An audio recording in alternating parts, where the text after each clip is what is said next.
I listened to a podcast episode that doesn't exist anymore.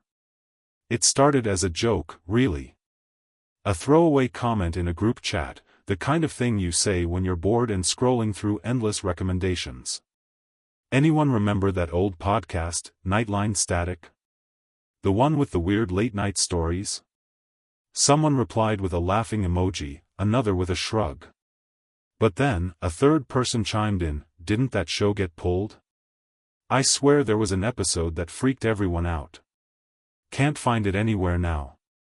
That was all it took. The seed was planted. I'd never heard of Nightline Static before, but the idea of a lost episode, something so disturbing it was scrubbed from the internet, was too tempting to ignore. I've always been drawn to the strange corners of the web, the digital dead ends where things vanish without explanation. Urban legends, lost media, the kind of stories that make you question what's real and what's just a collective hallucination. So I started searching. At first, it was just idle curiosity. I typed the name into Google, expecting to find a Reddit thread or a fan wiki. Instead, I got almost nothing. A few scattered mentions on old forums, a couple of broken links, and one blurry screenshot of a podcast app with the show's logo, a grainy radio tower against a field of static. No official website, no social media, not even a listing on Apple Podcasts or Spotify. It was as if the show had never existed. But the more I looked, the more I found hints that it had. People remembered it, or at least they remembered hearing about it. Didn't the host disappear? One post asked. I heard the last episode was just static and someone whispering numbers. Another claimed, my brother downloaded the whole series before it got deleted, but his hard drive crashed. He said there was one episode that made him sick. I should have let it go.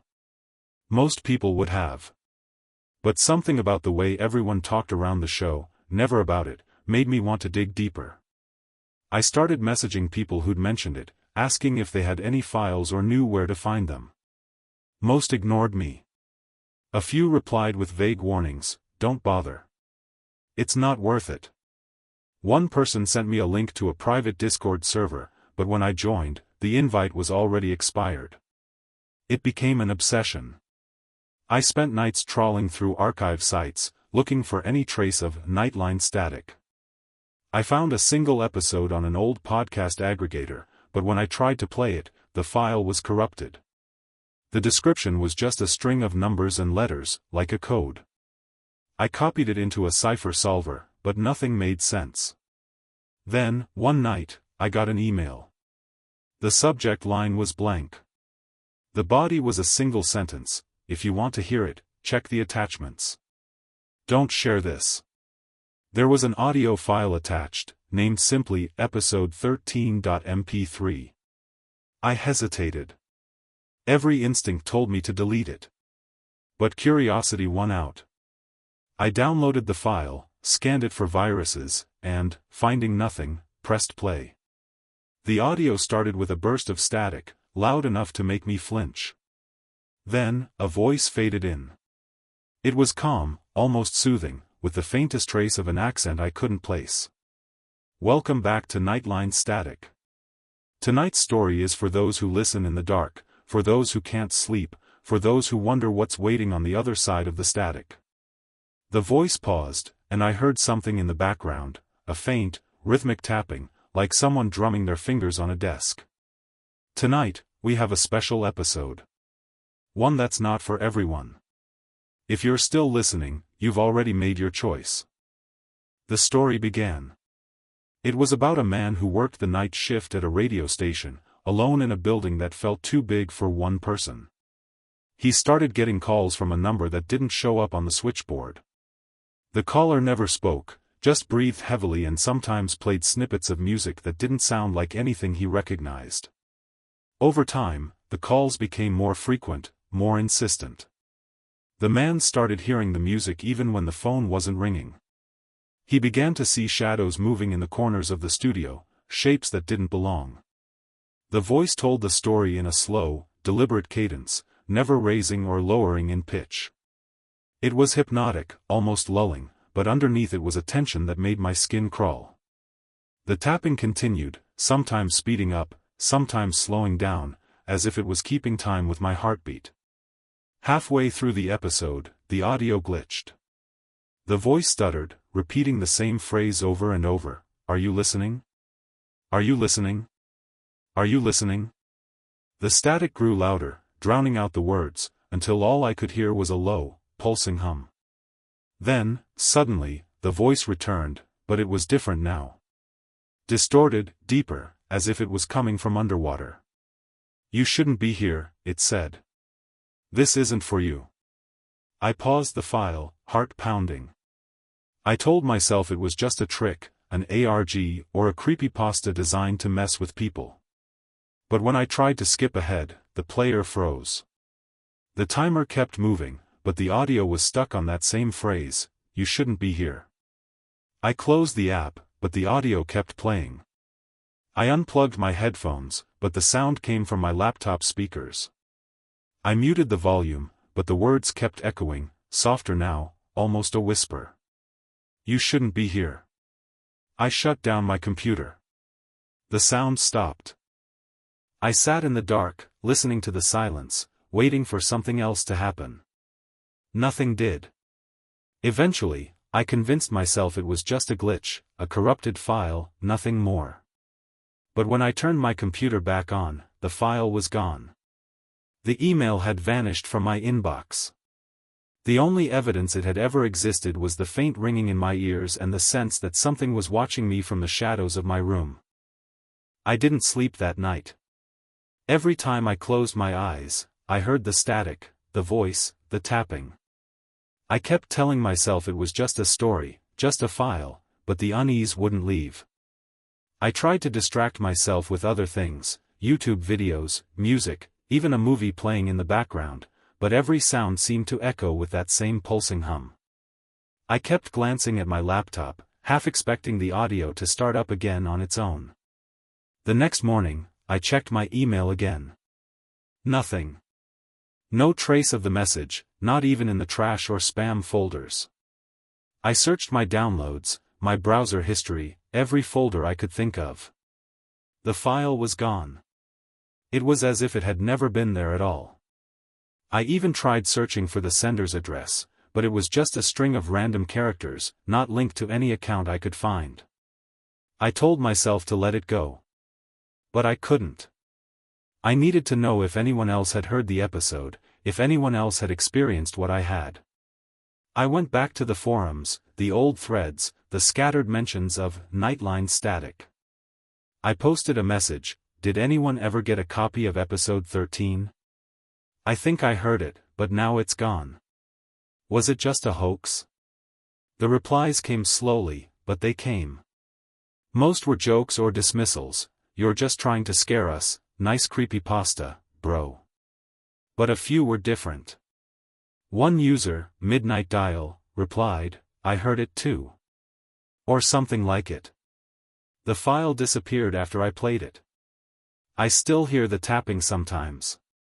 Another, Ghost Signal, wrote, I've been looking for that episode for years.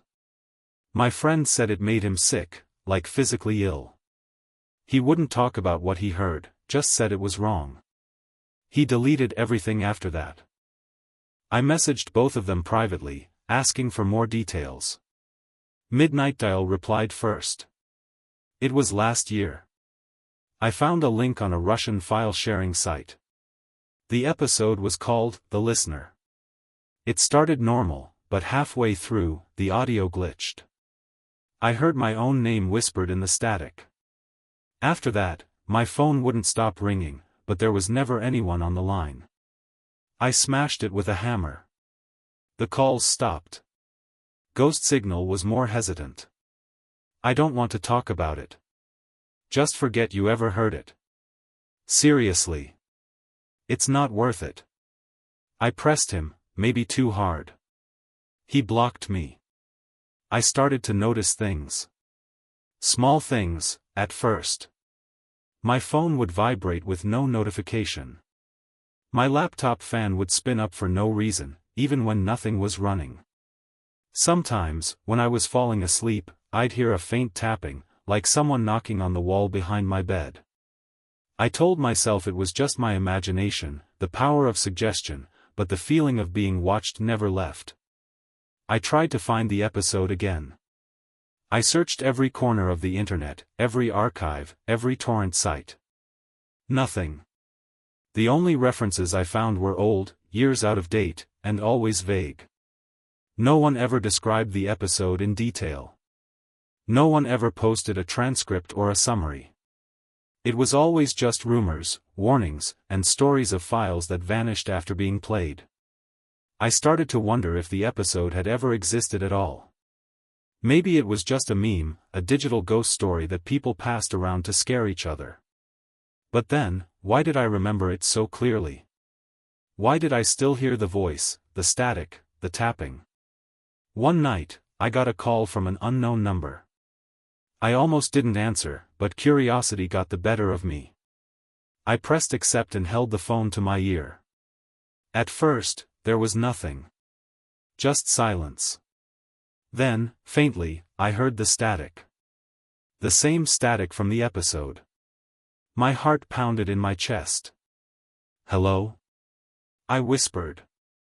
The tapping started.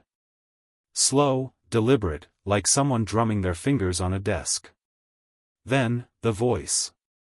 Distorted, distant, but unmistakable. "Are you listening?" I hung up, hands shaking. I blocked the number, but it called back the next night. And the night after that. Always the same, static, tapping, the question.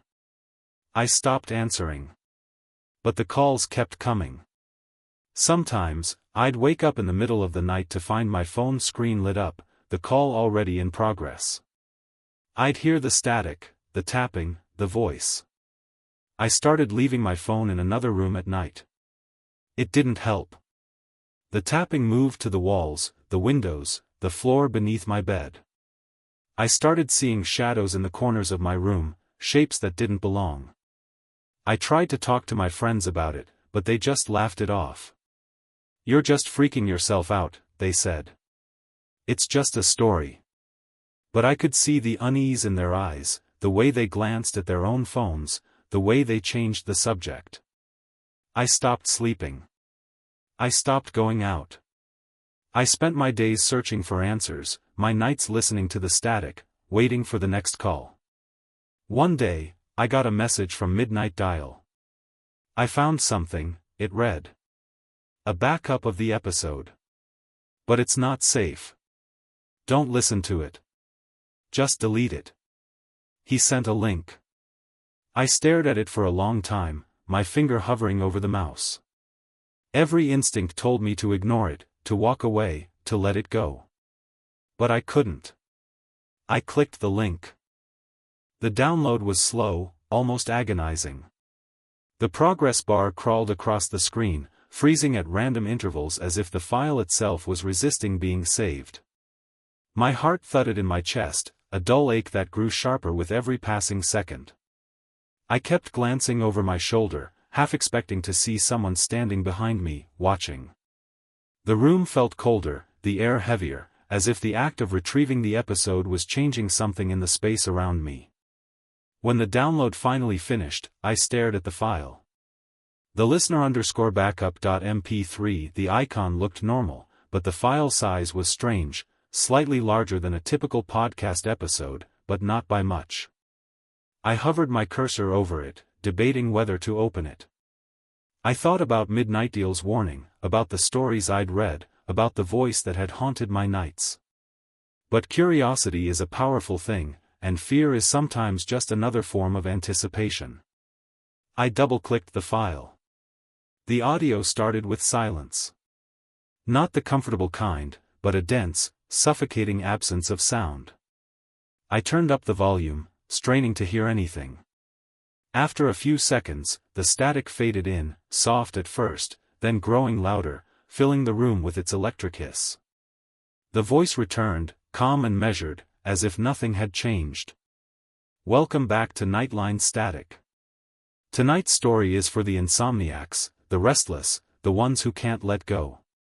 If you're still listening, you know what you're looking for. The tapping began again, slow and steady, like a metronome marking time. The story was different this time. It wasn't about a radio host, but about a listener.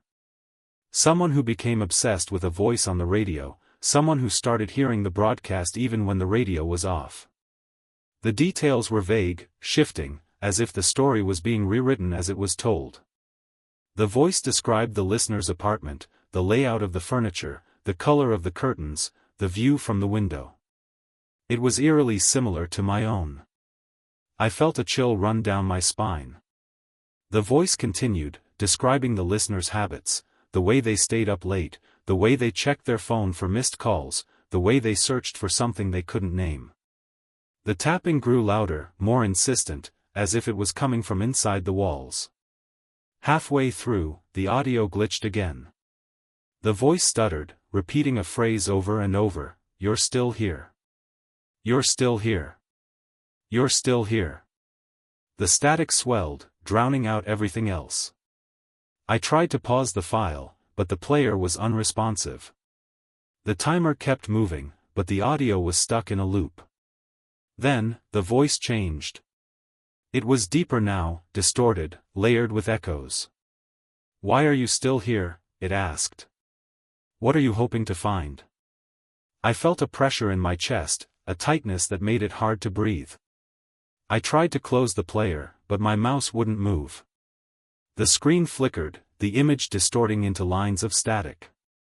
The voice kept talking, but now it was whispering my name, over and over, each repetition more urgent, more desperate.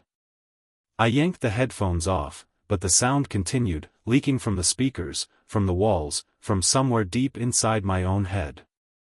I stumbled away from the desk, heart racing, hands shaking. The room felt wrong, the shadows too deep, the air too thick.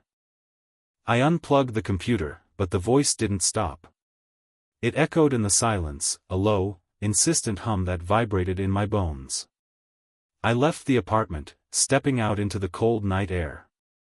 The city was quiet, the streets empty. I walked for hours, trying to clear my head, trying to convince myself it was just a trick, just a story, just a file. But the feeling of being watched never left. When I finally returned home, the computer was off, the file gone. My inbox was empty, the messages from Midnight Dial and Ghost Signal erased. My phone was dead, the battery drained despite being plugged in. I sat in the dark, listening to the silence, waiting for the voice to return. Days passed. The calls stopped. The tapping faded. The static receded to the edges of my hearing, a faint background noise I could almost ignore. I tried to move on, to forget, to convince myself it had all been a dream. But then, strange things started happening. I'd catch glimpses of movement in the corner of my eye, shadows that didn't belong, shapes that flickered and vanished when I turned to look. My phone would ring with no caller ID, the screen flashing with static before going dark. Sometimes, when I was falling asleep, I'd hear the voice whispering my name, so soft I almost believed I imagined it. I started seeing references to Nightline static in places I'd never noticed before. Graffiti on a subway wall, a sticker on a lamppost, a flyer tucked under my windshield wiper. Always the same logo, a radio tower against a field of static. Sometimes, there was a message, "Are you listening?" I tried to ignore it, but the feeling of being watched grew stronger. I started avoiding mirrors, windows, anything that might reflect something I didn't want to see. I stopped answering my phone, stopped checking my email, stopped searching for answers. But the story wasn't finished. One night, I woke to find my laptop open on my desk, the screen glowing with a single line of text. Episode 14, The Return.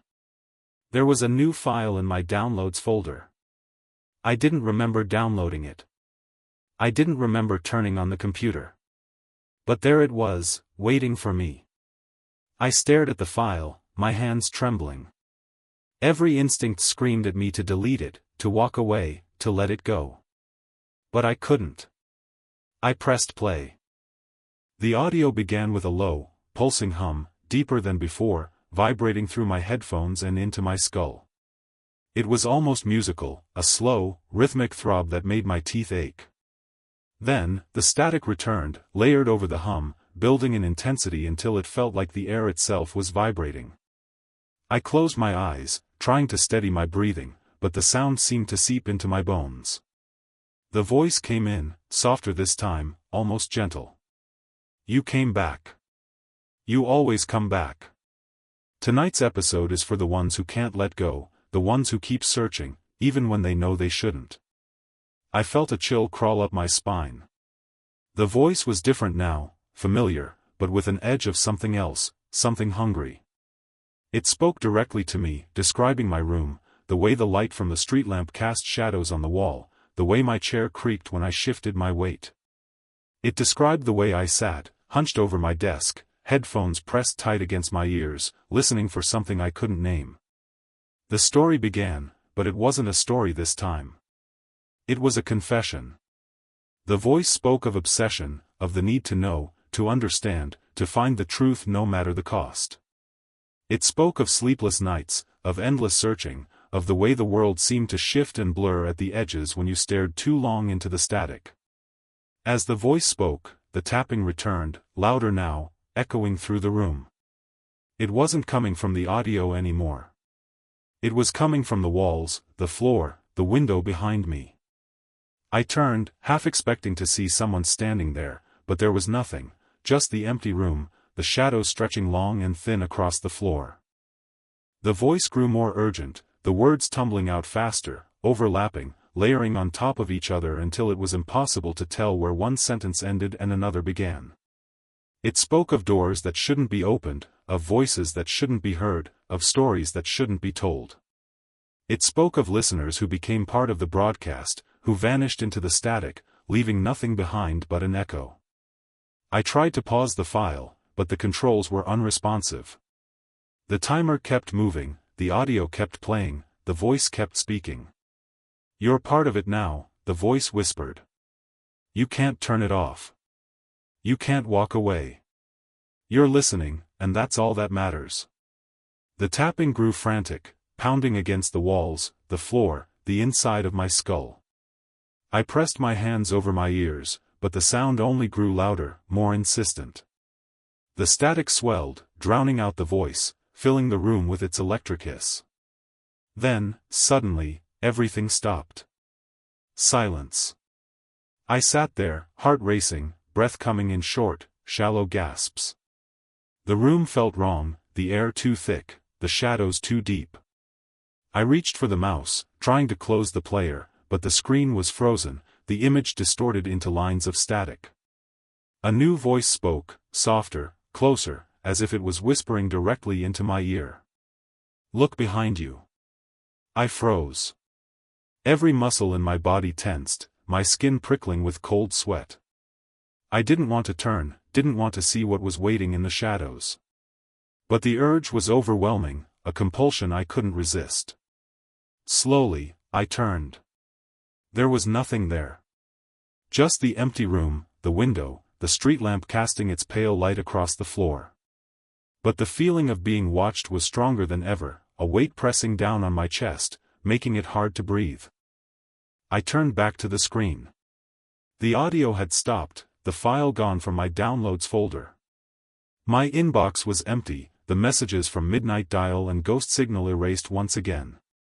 My phone was dead, the battery drained despite being plugged in. I sat in the dark, listening to the silence, waiting for the voice to return. Days passed. The calls stopped. The tapping faded.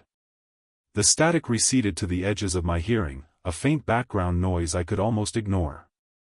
I tried to move on, to forget, to convince myself it had all been a dream. But the world felt different now. Off. I'd catch glimpses of movement in the corner of my eye, shadows that didn't belong, shapes that flickered and vanished when I turned to look. My phone would ring with no caller ID, the screen flashing with static before going dark. Sometimes, when I was falling asleep, I'd hear the voice whispering my name, so soft I almost believed I imagined it. I started seeing references to nightline static in places I'd never noticed before. Graffiti on a subway wall, a sticker on a lamppost, a flyer tucked under my windshield wiper. Always the same logo, a radio tower against a field of static. Sometimes, there was a message, "Are you listening?" I tried to ignore it, but the feeling of being watched grew stronger. I started avoiding mirrors, windows, anything that might reflect something I didn't want to see. I stopped answering my phone, stopped checking my email, stopped searching for answers. But the story wasn't finished. One night, I woke to find my laptop open on my desk, the screen glowing with a single line of text. Episode 15, The End. There was a new file in my downloads folder. I didn't remember downloading it. I didn't remember turning on the computer. But there it was, waiting for me. I stared at the file, my hands trembling. Every instinct screamed at me to delete it, to walk away, to let it go. But I couldn't. I pressed play. The moment I pressed play, the lights in my room flickered. The screen dimmed, the cursor vanished, and the only thing left was the audio player, a single bar crawling across the bottom, counting seconds in a language I didn't recognize. The hum was back, deeper and more resonant, vibrating through the floorboards and into my bones. I felt it in my teeth, in the roots of my hair, a low frequency that made my vision blur at the edges. The voice returned, but it was different now. It sounded tired, strained, as if it had been speaking for years without rest. "You've come this far," it said, the words echoing in the static. "You want to know how it ends. You want to know if there's a way out." I leaned forward, unable to look away from the screen. The voice told a story, but this time, it was my story. It described the first time I heard about nightline static, the endless searching, the warnings I ignored, the files that vanished, the calls in the night. It described the fear, the obsession, the way the world seemed to shift and warp around the edges. It described the feeling of being watched, the shadows that moved when I wasn't looking, the tapping that followed me from room to room. As the voice spoke, the tapping returned, slow and deliberate, like a countdown. I felt it in my chest, each beat a reminder that something was coming, something inevitable. The static grew louder, swirling around the voice, distorting the words until they were little more than a whisper. "You're not the first," the voice said. "You won't be the last. We're all listeners, in the end.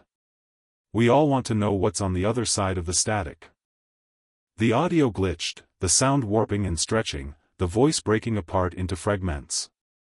I heard other voices layered beneath it, hundreds, thousands, all speaking at once, all telling their own stories. Some were crying, some were laughing, some were screaming. The cacophony built until it was unbearable, a wall of sound that pressed in from all sides. Then, silence. The voice returned, softer now, almost kind. "You can stop listening. You can walk away. But you'll never forget. The static is part of you now. It's always been there, waiting." The audio ended. The screen went black. For a moment, I sat in the darkness, heart pounding, breath shallow. I waited for something to happen, for the voice to return, for the tapping to start again. But there was nothing. Just silence. I closed the laptop, unplugged it, and shoved it into a drawer. I turned off my phone, pulled the battery, and left it on the kitchen counter. I sat in the living room, staring at the wall, trying to convince myself it was over. But it wasn't. That night, I dreamed of static. Endless fields of white noise, stretching out in every direction. I wandered through it, searching for something I couldn't name. I heard voices calling to me, whispering secrets, telling stories that made no sense. I saw shadows moving in the distance, shapes that flickered and vanished when I tried to focus on them. When I woke, the feeling lingered. The world felt thinner, less real, as if I was seeing it through a layer of static. I went through the motions of my day, but everything felt off. People's faces blurred at the edges, their voices distorted, their words echoing in my ears long after they'd stopped speaking. I tried to reach out to Midnight Dial, to Ghost Signal, to anyone who might understand. But their accounts were gone, wiped from the forums, their posts deleted, their usernames replaced with strings of random characters. It was as if they'd never existed. I searched for Nightline Static again, but every trace had vanished. The forums were gone, the threads deleted, the screenshots erased. Even the graffiti and stickers had disappeared, replaced by blank walls and clean lampposts. It was as if the world was trying to erase the show, to scrub it from existence. But I remembered. I couldn't forget. The tapping started again, faint at first, barely audible. It followed me from room to room, growing louder when I tried to ignore it. Sometimes, I'd catch glimpses of movement in the corner of my eye, shadows that flickered and vanished when I turned to look. The feeling of being watched grew stronger, a constant pressure at the back of my mind. I stopped sleeping. I stopped eating. I spent my days wandering the city, searching for something I couldn't name. I saw other people, lost and hollow-eyed, moving through the static, their faces blurred, their voices distorted. I wondered if they were listeners too, if they'd heard the episode, if they were searching for a way out. One night, I found myself standing in front of an old radio tower on the edge of the city. The fence was rusted, the gate hanging open. I stepped inside, drawn by a compulsion I couldn't resist. The air was thick with static, the hum vibrating through the ground. At the base of the tower, I found a door. It was old, weathered, the paint peeling in long strips. I reached out, my hand trembling, and pushed it open. Inside, the air was cold and still. The walls were lined with old equipment, dials and switches and meters that flickered with static. In the center of the room was a single chair, facing a microphone. I sat down. The static grew louder, filling the room, drowning out my thoughts. I reached for the microphone, my hand moving on its own. I spoke. At first, nothing happened. My voice sounded small, swallowed by the static that filled the room. I tried again, speaking my name, my story, the things I'd seen and heard. The words felt heavy, as if they were being pulled from me, dragged out by some invisible force. The static pulsed in time with my heartbeat, growing louder with every word. Then, the equipment around me flickered to life. The dials spun, the meters jumped, the speakers crackled. I heard my own voice echo back at me, layered with 1,000 others, all telling their stories at once. The room vibrated with the sound, the walls trembling, the floor shaking beneath my feet. I tried to stand, but I couldn't move. The chair held me in place, the air thick and heavy, pressing down on my chest. The static swelled, filling my ears, my mind, my thoughts. I felt myself slipping, falling into the noise, losing track of where I ended and the broadcast began. The voice returned, softer now, almost sympathetic. You're part of the signal. You always were. Every listener becomes a broadcaster, every story becomes another layer in the static. I tried to fight it, to hold on to myself, but the memories blurred, the edges of my thoughts dissolving into white noise. I saw flashes of other lives, other listeners, other stories. A woman sitting alone in her car, listening to the radio as the rain beat against the windows. A man pacing his apartment, headphones clamped tight, eyes wide with fear. A child hiding under the covers, clutching a battered old radio, the static whispering secrets in the dark. I saw them all, felt their fear, their curiosity, their need to know. I understood, in that moment, that the static was a web, a network of stories and voices and memories, all tangled together, all feeding into each other. Every listener added a new thread, a new layer, a new echo. The voice spoke again, closer now, as if it was inside my head. You can let go. You can become part of something bigger. Or you can keep searching, keep listening, keep fighting. The choice is yours. I tried to speak, to ask what would happen if I let go, but the words wouldn't come.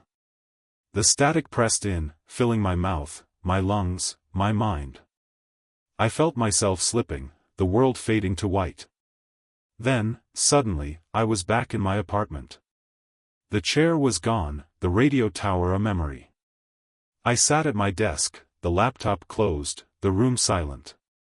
For a moment, I wondered if it had all been a dream, a hallucination brought on by lack of sleep and too many hours spent chasing ghosts online. But the feeling lingered. The static was still there, just beneath the surface, a faint hum that vibrated in my bones. The shadows in the corners of the room seemed deeper, the air heavier, the sense of being watched stronger than ever. I tried to go back to my old life, to forget what I'd seen and heard. I went to work, talked to friends, pretended everything was normal. But nothing felt real anymore.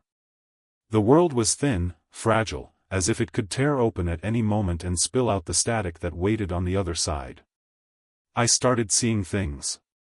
Faces in the crowd that blurred and flickered, voices on the radio that spoke in code, messages hidden in the noise.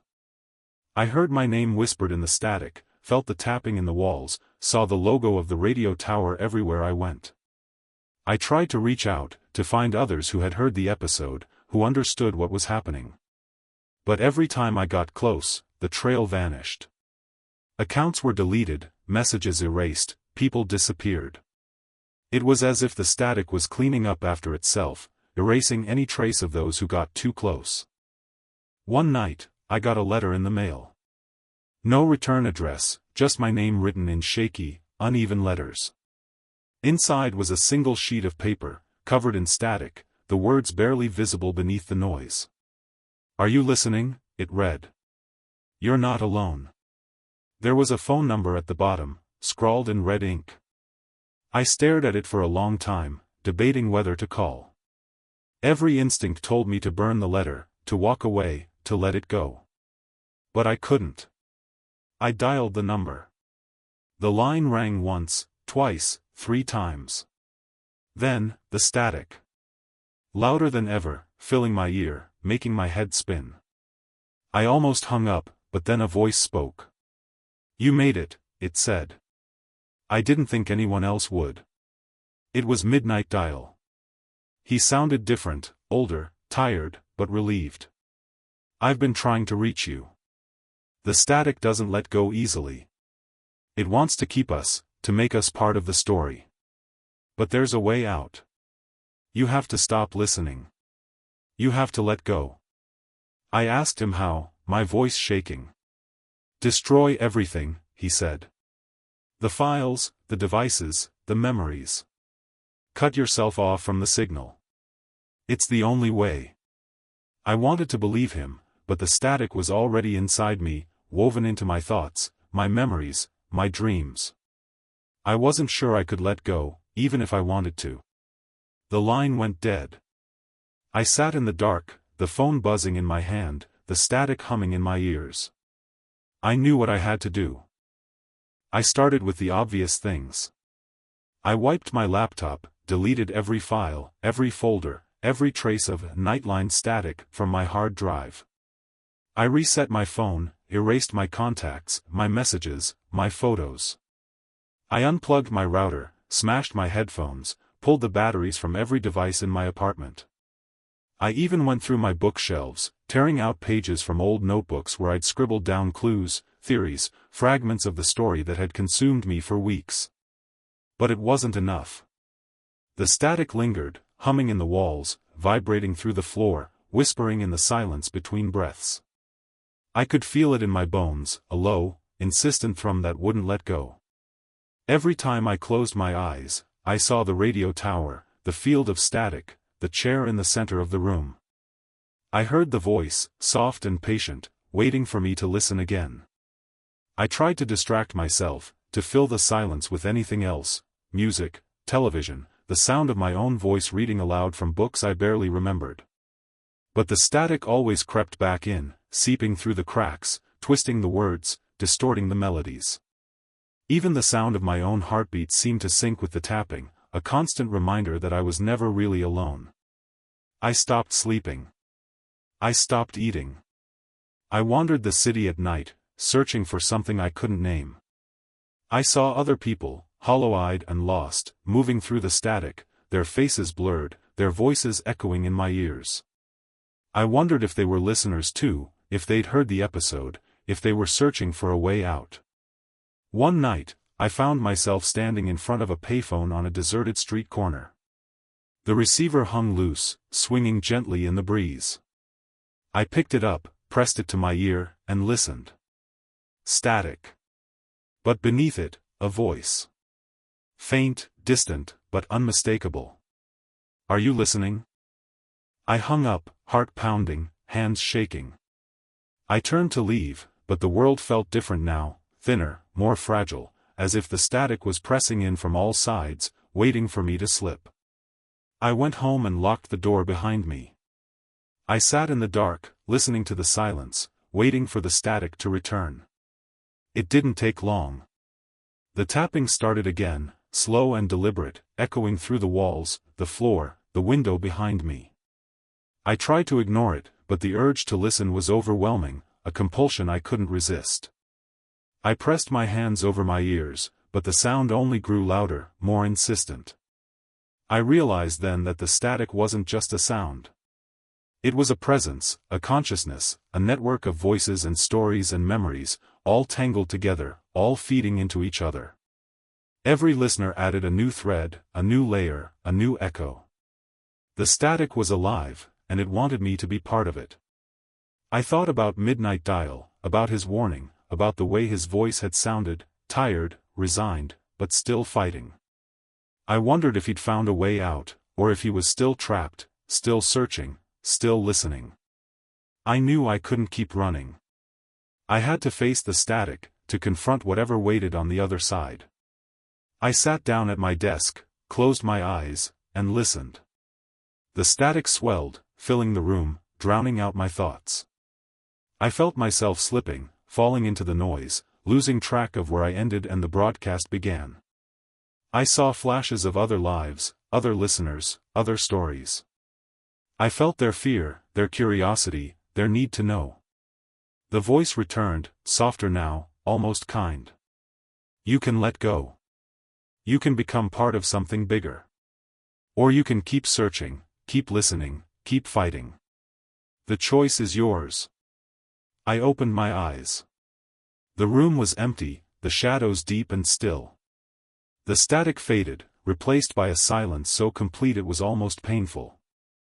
I stood up, walked to the window, and looked out at the city. The world was quiet, the streets empty, the sky a deep, endless black. For the first time in weeks, I felt calm. I knew the static would always be there, waiting at the edges of my hearing, ready to pull me back in if I let it. But I also knew I had a choice. I could keep searching, keep listening, keep feeding the story. Or I could let go, walk away, and try to rebuild my life. I turned away from the window, sat down at my desk, and started to write. Not about the static, not about the lost episode, but about the things I wanted to remember, the sound of rain on the roof, the warmth of sunlight on my face, the laughter of friends I hadn't seen in years. I wrote until the sun came up, until the city stirred to life outside my window. I wrote until the static faded to a distant memory, a ghost of a story I'd once heard late at night, alone in the dark. And for the first time in a long time, I felt free. Freedom, though, is a fragile thing. In the days that followed, I tried to hold on to it, to keep the static at bay by filling my life with noise and light and movement. I called old friends, met them for coffee, let their laughter and stories wash over me like a shield. I walked through crowded parks, sat in sunlit cafes, let the ordinary world remind me of its solidity. For a while, it worked. The static faded, the tapping stopped, and the shadows in the corners of my room seemed to shrink back into harmless darkness. But the memory of the episode lingered, a splinter in my mind that wouldn't work its way out. Sometimes, in the quiet moments between conversations, I'd catch myself listening for the hum, the faint whisper of a voice just beyond hearing. I'd find myself staring at the radio tower logo on a passing delivery van, or pausing in front of a blank wall where I was sure a sticker had been the day before. The world felt normal, but I knew how thin that normalcy was, how easily it could be pierced by a single note of static. One evening, as the sun set and the city lights flickered on, I found myself drawn to the edge of the park, where an old man sat on a bench, tuning a battered transistor radio. The device crackled and hissed, the dial spinning through empty frequencies. I hesitated, then sat beside him, the air between us thick with the scent of cut grass and distant rain. He glanced at me, his eyes sharp and knowing. "Looking for something?" he asked, his voice rough with age. I shrugged, unsure how to answer. "Just listening." He nodded, as if he understood. "There's a lot out there, if you know where to listen. Not all of it's meant for us." The radio caught a signal, a burst of static followed by a fragment of music, then a voice, soft, distant, speaking in a language I didn't recognize. The old man adjusted the dial, the sound fading in and out, never quite clear. "Sometimes," he said, "the things we hear aren't meant to be found. Sometimes, they find us." I shivered, remembering the voice from the episode, the way it had spoken directly to me, the way it had known things it shouldn't. I wanted to ask the old man if he'd ever heard of nightline static, if he'd ever listened to something that shouldn't exist. But the words caught in my throat, heavy with fear and memory. He smiled, as if he could read my thoughts. "You can't unhear it, can you? Once it's in you, it's always there. But you can choose what you do with it." I nodded, the truth of his words settling over me like a blanket. I stood, thanked him, and walked away, the sound of the radio fading behind me. The city felt different now, brighter, more alive, but also more dangerous, as if every shadow might hide a story waiting to be told. That night, I dreamed of the static again. But this time, it was different. The noise was softer, less threatening, more like the background hum of the world than a force trying to consume me.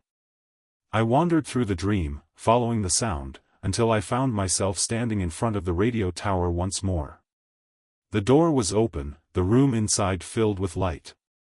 I stepped in, expecting to find the chair, the microphone, the tangled equipment. Instead, I found a circle of people, all sitting quietly, listening. Some I recognized, faces from the forums, from the city, from my own memories. Others were strangers, their features blurred and shifting in the glow. In the center of the circle was a small radio, its dial spinning slowly, the static rising and falling like a tide. One by one, the people spoke, sharing their stories, their fears, their hopes. The static wove their voices together, turning them into something new, something whole. When it was my turn, I hesitated. The urge to tell my story was strong, but so was the fear that speaking it aloud would make it real again, would pull me back into the web of static and shadows. But the others waited, their eyes kind and patient, their presence a comfort. I spoke. I told them about the lost episode, the voice, the tapping, the way the world had changed. I told them about the fear, the obsession, the struggle to let go. As I spoke, the static softened, the room growing warmer, the light brighter. When I finished, the circle was silent for a moment. Then, the old man from the park spoke, his voice gentle. "You're not alone. None of us are. The static connects us, but it doesn't have to control us. We can choose what we listen to, what we remember, what we let go." I woke with a sense of peace I hadn't felt in months. The static was still there, a faint hum at the edge of my hearing, but it no longer felt like a threat. It was just another part of the world, another story among many. I got up, opened the window, and let the morning air fill the room. The city was waking, the sounds of life rising to meet the day. I listened, not for the static, but for the music of ordinary things, birdsong, laughter, the distant rumble of traffic. For the first time, I felt like I could choose what to hear. The days passed, and I settled into a new rhythm. I worked, I met friends, I let myself be distracted by the small rituals of daily life. The static, once a constant threat, faded to a background presence, sometimes a whisper, sometimes a memory, but never again the overwhelming force it had been. I learned to live with it, to accept that some stories never truly leave you, but that doesn't mean they have to define you. Still, there were moments when the old fear crept back in. A sudden burst of static on the radio during my morning commute. A phone call from an unknown number that ended in silence. A dream where I wandered endless corridors, the walls pulsing with white noise, the voice always just out of reach. But each time, I reminded myself that I had a choice. I could listen, or I could let it go. One evening, as I walked home through the city, I passed a small record store I'd never noticed before. The windows were fogged, the sign faded, but something about it drew me in. Inside, the air was thick with the scent of old vinyl and dust. Rows of records lined the walls, their covers a riot of color and memory. At the back of the store, a woman sat behind the counter, her hair streaked with silver, her eyes sharp and kind. She looked up as I approached, a knowing smile on her lips. "Looking for something special?" she asked. I hesitated, unsure how to answer. "Just browsing," I said, but even as I spoke, I felt the old compulsion stirring, the need to search, to find, to listen. She nodded, as if she understood. Sometimes, the best records are the ones you stumble across by accident. The ones you're not supposed to find. I wandered the aisles, running my fingers over the spines of albums, letting the music of forgotten decades wash over me. In a dusty corner, I found a box of old cassette tapes, their labels faded and peeling. One caught my eye, a plain black tape, no markings, no title. I picked it up, feeling a jolt of recognition, a shiver of static at the edge of my hearing. I brought it to the counter. The woman glanced at the tape, then at me, her expression unreadable. "Are you sure you want this one?" she asked, her voice soft. I hesitated, the old fear rising in my chest. But I nodded. "I think so." She rang up the purchase, slipping the tape into a paper bag.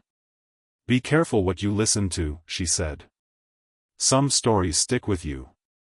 I left the store, the tape heavy in my pocket. I walked home in the gathering dusk, the city alive with the sounds of evening, music from open windows, laughter from sidewalk cafes, the distant wail of a siren. The world felt real, solid, but the tape was a reminder that the boundary between stories and reality is thinner than we think. At home, I dug out an old tape player from the back of my closet. I sat on the floor, the tape in my hand, my heart pounding. I thought about everything I'd been through, the lost episode, the static, the voices, the dreams. I thought about the choice I'd made, the decision to let go, to move on. But curiosity is a powerful thing. I pressed play. The tape hissed, the sound of old magnetic ribbons spinning through the machine. For a moment, there was nothing but static, soft and distant, like the memory of a storm. Then, a voice, familiar, gentle, layered with echoes. "Welcome back, listener. You found me again." I froze, the old fear returning, sharp and cold. But the voice was different now, less threatening, more like an old friend. It told a story, not of obsession or fear, but of hope. Of people who had listened and survived, who had found a way to live with the static, to turn it into something new. The story was simple, a person who wandered the city, searching for meaning, haunted by memories of a voice in the dark. They met others along the way, people who had heard the same static, who had been changed by it, but who had chosen to build something new from the fragments. Together, they created a community, a place where stories could be shared and understood, where the static was just another part of the music of life. As the story ended, the voice spoke directly to me. "You're not alone. You never were. The static is part of you, but it doesn't have to control you. You can choose what to listen to, what to remember, what to let go." The tape clicked, the story over. I sat in the silence, the weight of the past month settling over me like a blanket. I realized then that the static would always be there, a part of me, but it didn't have to be a curse. It could be a reminder, a warning, a lesson, a story to be told. I put the tape away, feeling lighter than I had in a long time. I opened the window, letting the sounds of the city fill the room. I listened, not for the static, but for the music of ordinary life. And for the first time, I felt at peace. The days grew longer, and the city shifted from the chill of early spring to the warmth of summer. I found myself outside more often, drawn to the simple pleasures I'd once taken for granted. I walked through crowded markets, lingered in bookstores, sat in parks with a notebook and pen, writing down fragments of thought that had nothing to do with static or lost episodes. The world felt new, as if I'd been given a second chance to experience it without the constant hum of fear in the background. But the memory of the podcast never fully left me. Sometimes, in the quiet moments before sleep, I'd remember the voice, the tapping, the way the static had seemed to seep into every corner of my life. I wondered about the others who had listened: Midnight Dial, Ghost Signal, the old man in the park, the woman in the record store. Were they still out there, living with the echoes of the broadcast, or had they found their own ways to let go? One afternoon, as I sat in a cafe watching the world go by, I noticed a young woman at the next table, headphones on, eyes closed, a faint smile on her lips. She looked peaceful, lost in whatever she was listening to. For a moment, I felt a pang of envy. How easy it must be to listen without fear, to let the world in without worrying about what might be hiding in the static. She opened her eyes and caught me looking. She smiled, and I smiled back, a silent acknowledgement of the connection between strangers. I wondered if she'd ever heard the static, if she'd ever stumbled across a story that changed the way she saw the world. Maybe she had, and maybe she hadn't. Maybe it didn't matter. I finished my coffee and left the cafe, the city alive with the sounds of summer, children playing, dogs barking, music drifting from open windows. I walked without purpose, letting the rhythm of the city guide me. I passed a mural on the side of a building, bright colors swirling together in a pattern that reminded me of static, of signals, of stories waiting to be told. I stopped to look, tracing the lines with my eyes, feeling the old curiosity stir. I thought about the lost episode, about the way it had pulled me in, about the fear and the fascination that had kept me searching long after I should have let go. I realized that the static hadn't just been a threat, it had been a call, an invitation to look deeper, to question, to wonder. I kept walking, the mural fading behind me, replaced by the ordinary beauty of the city. I thought about the choice I'd made, the decision to let go, to move on. It hadn't been easy, and it hadn't been perfect. There were still nights when the static crept back in, when the shadows seemed to move, when the world felt thin and fragile. But I'd learned to live with it, to accept that some stories never really end, they just change, becoming part of the background noise of life. That evening, I sat on my balcony, watching the sun set over the rooftops. The sky was painted in shades of orange and pink, the air warm and still. I listened to the city, to the music of voices and footsteps and laughter. I let the sounds wash over me, grounding me in the present, reminding me that I was here, alive, part of something larger than myself. I thought about recording my own story, about sharing what I'd experienced, about warning others not to go looking for things that didn't want to be found. But I realized that everyone has their own static, their own lost episodes, their own stories that haunt the edges of their lives. Maybe the best thing I could do was to listen, to be present, to be kind, to offer understanding to those who needed it. As the sky darkened and the first stars appeared, I felt a sense of peace settle over me. The static was still there, a faint hum at the edge of my hearing, but it no longer frightened me. It was just another part of the world, another story among many. I closed my eyes and listened, not for the voice, not for the tapping, not for the lost episode, but for the heartbeat of the city, the rhythm of life, the music of ordinary things. I let the sounds fill me, grounding me in the present, reminding me that I was more than the stories I'd heard, more than the static that had once threatened to consume me. And as I sat there, breathing in the night air, I realized that I was ready to move forward. The past would always be with me, the static would always be a part of my story, but it didn't have to define me. I could choose what to listen to, what to remember, what to let go. I stood, stretched, and went inside, closing the door behind me. The city hummed outside, alive with possibility. I smiled, feeling lighter than I had in a long time. For the first time, I wasn't afraid of the static. I was grateful for it. It had shown me the darkness, but it had also led me back to the light. The next morning, I woke to the sound of rain tapping gently against the window. The city was washed clean, the air cool and fresh, the world outside softened by mist. I lay in bed for a while, listening to the rain, letting the quiet seep into me. There was no static, no voice, no sense of being watched, just the ordinary hush of a world waking up. I made breakfast, savoring the simple rituals, the hiss of the kettle, the warmth of the mug in my hands, the smell of toast.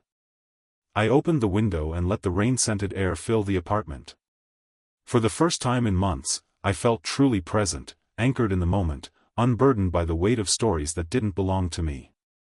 Later, I found myself drawn to my old notebook, the one I'd nearly torn apart in my desperation to erase every trace of the static.